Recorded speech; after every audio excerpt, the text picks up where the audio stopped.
very good morning to all the delegates joining us here today at iSTAR 2025. It is my absolute pleasure to introduce our guest of honor, Dr. Mustafa Saasa. Dr. Mustafa is a prominent Indian business magnate, social philanthropist, a renowned corporate speaker, a premium influencer, mentor, mindset, and leadership coach certified by world's #1 leadership coach, Marshall Goldsmith. Dr. Mustafa Saasa is the chairman and managing director of Raj Group of Companies, UAE. He is also the board of directors as chairman of corporate affairs and communications of Freehold Mediation and Information. He also has been associated with and serving at senior leadership positions with several recognized organizations across many countries. Dr. Mustafa helps leaders, businessmen, and CEOs to grow through from what they are going through and increase their results by working smarter in today's economy. Dr. Saasa is continuing business legacy which was started in 1958. He is a serial entrepreneur having diverse business experiences globally. He is very well known for his CSR work in the field of education and water. In addition to being invited to the Rashtrapati Bhavan, home to the President of India, twice, he has been felicitated with numerous prestigious business leadership and entrepreneurship awards, including CEO of the Year for multiple times. That speaks volume about his contributions to the community and to the society. His advice to new entrepreneurs is simple. Make sure your vision is clearly understood by you first and then by the people around you. Ensure that you hire people that are connoisseurs in that particular field and always hire people that you think are better than you. With this, let us give a huge round of applause in welcoming Dr. Saasa to the program.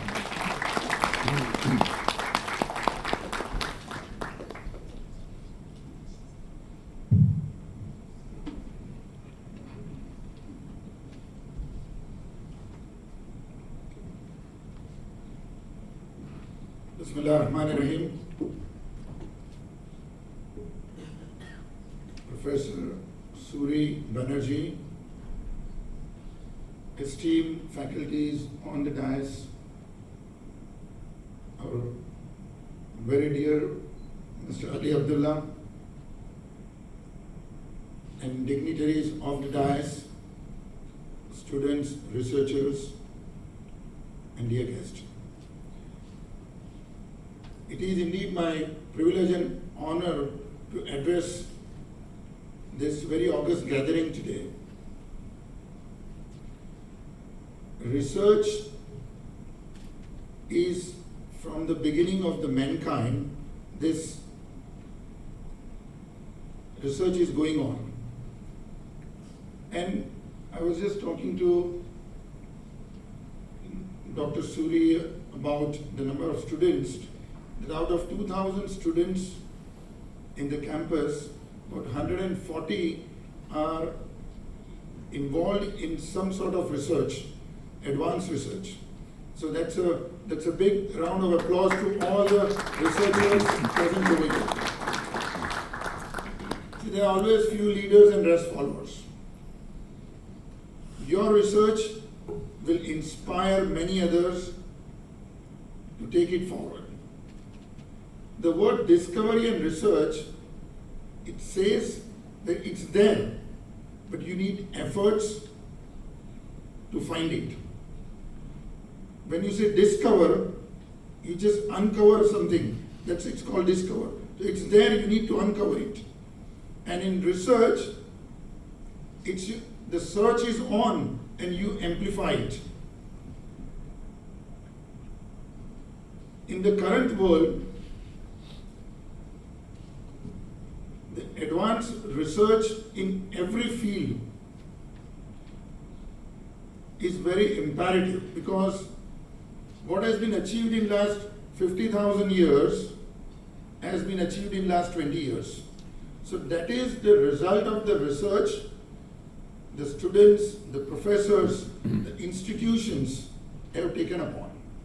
Now imagine the scientist like Newton or and many other scientists whose research are considered as a base point would not have shared to the world about their knowledge, about their research, then we wouldn't have come to know so many things. So the purpose of your research has to reach to the masses. And the research what you do has to have a solid foundation. Because when you see Burj Khalifa, we see 170-story tall structure standing in front of us. But what we can't see is on the foundation it is standing. So your research foundation has to be very strong that you can take it to that height. BITS Pilani is a very esteemed institution, and I congratulate all the students that you have been fortunate to be part of this esteemed institution, which not only shares knowledge but also shares wisdom. The wisdom is required in the current world because knowledge you can get from Google also. But wisdom you can get only from the nobles. And what you are today, all your research, I am not a man of science or engineering, so my background is not into engineering, but as I know that you have done fantastic research, papers have been submitted in the various fields of engineering and many different fields, which is definitely going to convert into an end product in services or a real product and happily using by the masses. Research, especially in the technology, is a continuously and ongoing process. There are many things what we see which were 10, 15 years ago, and now what we see them has not much change. But in the field of technology, the radical changes come across, and as we rightly see in the phone, when the iPhone was launched several years ago, it was a good piece of device communicating, apps can be used, but Apple's belief was that every best thing in the world has a further scope of improvement.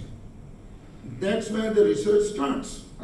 So whatever best you see right now is not the end product. Consider that as your beginning point and see further what can be done. And of course, now in the world of AI, where things are available at our fingertips, which require to be done by many people, are done by one device and in few minutes, if not hours. But research, for the research, you require your mental exercise. Use your AI to the point that it serves you. Do not let AI be your owner and you serve the AI. Because after one point, the AI takes over your mental ability to remember things, to recall things, to imagine things. And as rightly said by the President, the Vice President of UAE, Prime Minister, and the ruler of Dubai, His Highness Sheikh Mohammed bin Rashid Al Maktoum, that future belongs to the one who imagine it, design it, and execute it. So here the execution is very important. And what we see Dubai today is the result of that execution. As we have the long history in Dubai, since 1958, we have a business over here. Can any one of you present in the hall imagine Dubai without water supply, without electricity, without roads, without cars, and without airport, what Dubai is famous for now? When my father came, none of these things were there. My father landed in a small airport in Sharjah, and looking at the business acumen of my father, because he was in Bahrain from 1944 to 58. And in Bahrain we have business for more than 170 years now, our family business. So His Highness Sheikh Rashid, that year he became the ruler of Dubai, and he gave my father a handwritten letter, which is called Farman or a decree nowadays, that we don't require a sponsor.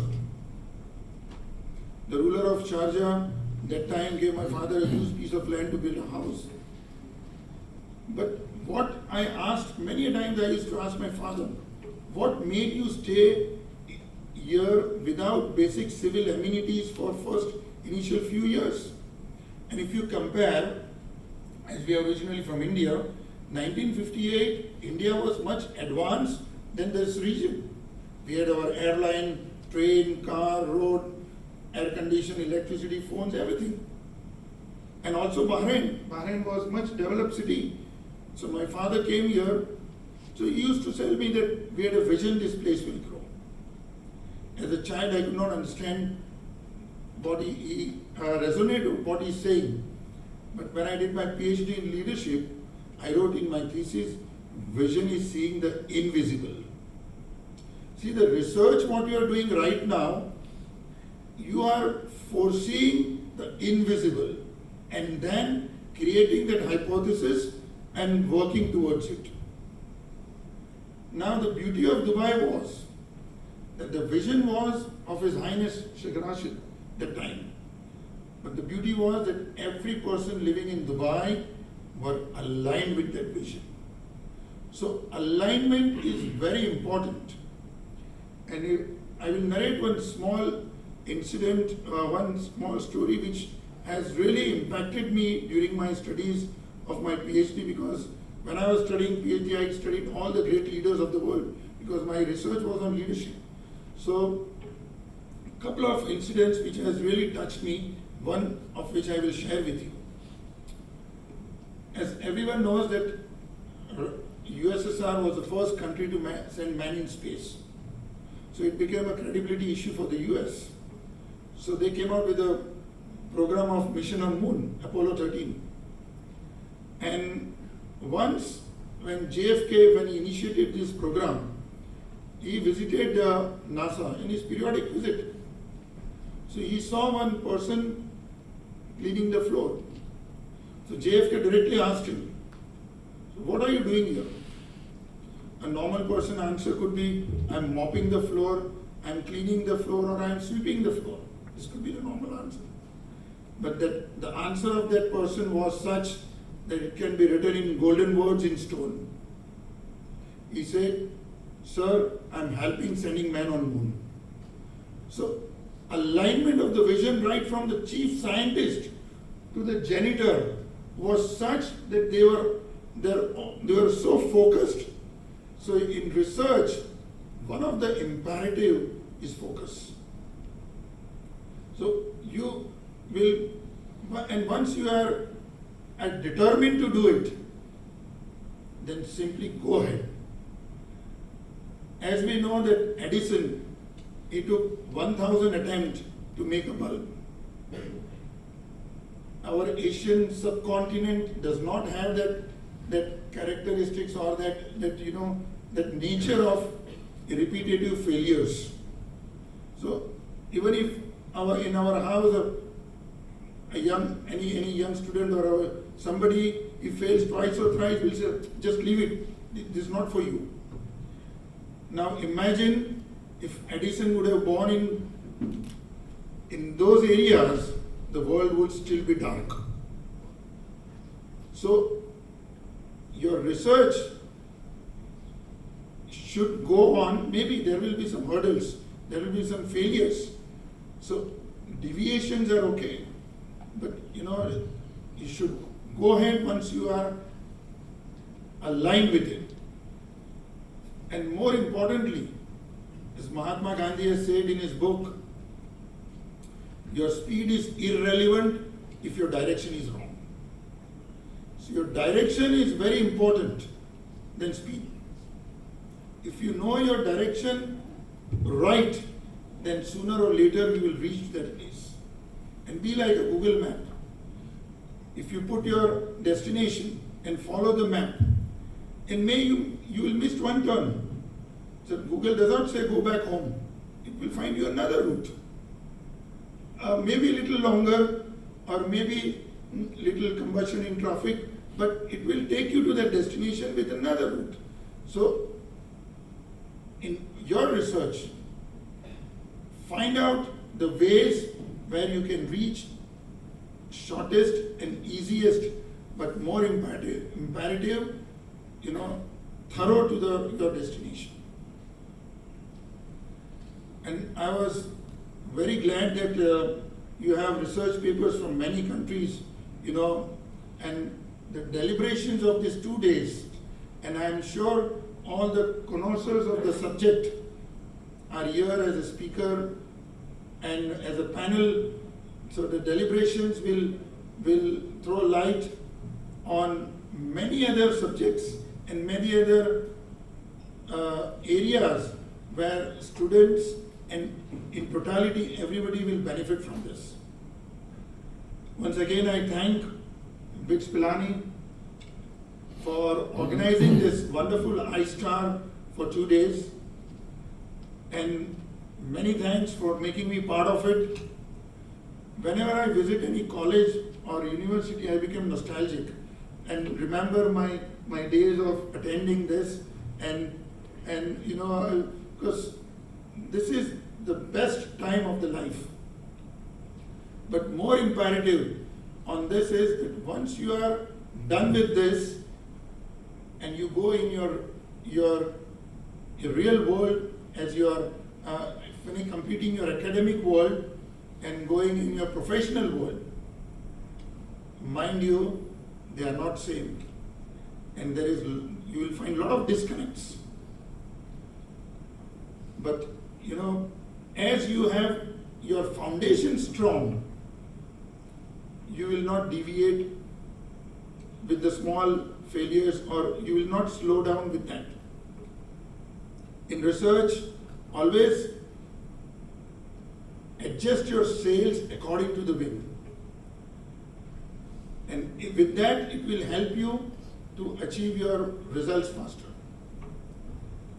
And thank you once again, and wish you all the best, and to all the students, all the researchers, and all the faculties, all the supervisors who has helped the students achieve to this level, and showing them path, because knowledge is the only treasure which increases while sharing.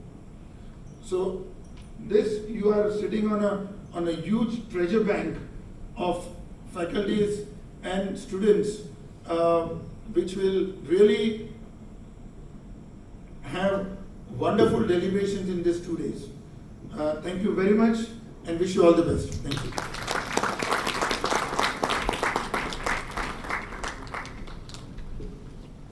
Thank you, sir, for your inspiring words.